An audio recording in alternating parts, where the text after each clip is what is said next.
I probably had a little bit of an advantage that most gamers didn't grow up with. You've probably seen the documentary King of Kong, Yeah. or at least are familiar with it. Hmm. Billy Mitchell and a lot of the kind of, I guess I'd call them the usual suspects that are in a lot of these documentaries.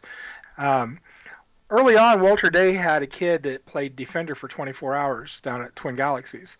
So Walter, he was curious. He's like, "Wow, that's a really good score. I wonder what the world record is." So he contacted Williams, the maker of Defender, and he says, "Well, what's the world record?" And they said, "Well, I don't know. We don't keep track of that." Walter says, "Well, who does?" And they said, "I don't know. Nobody does that we know of." So Walter started doing that. And it's amazing what he was able to do with Twin Galaxies, how it started, because, like I said, this was before the internet. This was, most people had cord telephones. This is obviously before cell phones. Long distance charges were pretty high when you made a call that was out of town, out of state.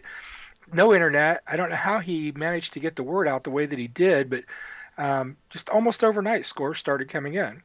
So the reason I say I was kind of spoiled a little bit fortunate, maybe more than other people, was over a short period of time, Atom One Twin Galaxies kind of became what they referred to as the Dodge City of video games.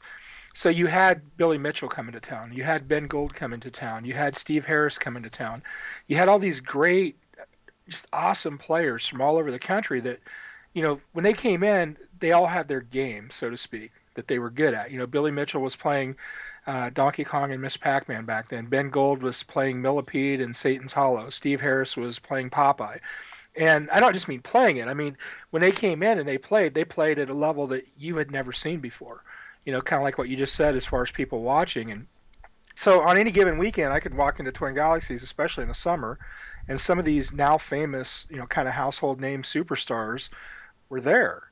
And I was just another gamer that was in the arcade while they were there, but I was able to talk to them. I was able to see them play, and it I seen tips and tricks that I probably wouldn't have seen without them being there. And eventually I got to the point where I was doing some of the stuff that the other people were seeing tips and tricks to. Just being around that level pushed you to excel yourself. It pushed you to a higher level.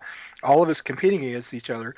And the crazy thing is, you look back right now, and a lot of these classic scores have fallen in the last 3 or 4 years that have stood for 25 years, almost a quarter of a century.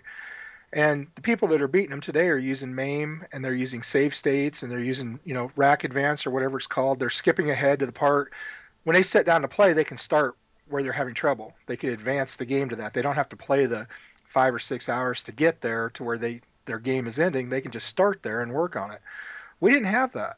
Um, we I say we, us classic gamers in the 80s, I think are some of the best gamers in history, and it kind of bears out a little bit. Some of us are starting to get a little famous here or there for whatever reason, but we destroyed games. I mean, a new game would come out, and within 2 or 3 months, we had it mastered. And we had no tools to do that. We had no camcorders. We had no video to watch, no streams to watch, no save states to play from. We just put our quarter, and every game we played cost a quarter. So there was no, oh, well, I died early. I'm just going to throw this game away and start over. We didn't do that because that was 25 cents. Yeah. We're going to ride that out until the game ended. And when you look back on that point in history and you see what scores were put up and how long they stood, I'm in awe. I mean, I'm proud of my score, and I'm sure that there's quite a few other players from that era that are very proud of their scores too. And they're still hard to beat today, even with all these extra tools and all these hours, and in some cases years, where players have grouped together and studied the game. Back in the 80s, there's only a couple people that could ever get anywhere near a kill screen. We didn't even really know what a kill screen was on Donkey Kong. We just knew there was some kind of a glitch and the game ended. Now there's, I don't know, somewhere probably around 20 people that can pretty much do a kill screen almost any time they play if they want to. So the tools have advanced. I don't think these players are necessarily better than what the 80s players were. They've just had a lot more time to study what we did, and they've had a lot of different tools to analyze and advance their gameplay. That's why I think the 80s players are just amazing, that how fast. And then the other thing was the turnover. Mm. A new game would come out, we would, you know, in a short period of time, weeks, maybe a month or two, we would have just an absurd score on that stood for 25 years. Well, the thing was is we only played that game for, weeks, maybe a month or two, and then the next game was out. So we were constantly moving and evolving from title to title. We went from Space Invaders to Pac-Man to Donkey Kong to Miss Pac-Man. So we weren't just sitting there and playing one game for months and months and months and years on end, like some of these modern players are trying to get good at some of these old games.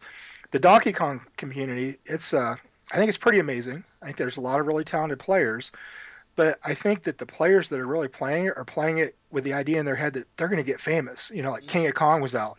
So I'm going to get famous because I'm going to play Donkey Kong and I'm going to beat that score.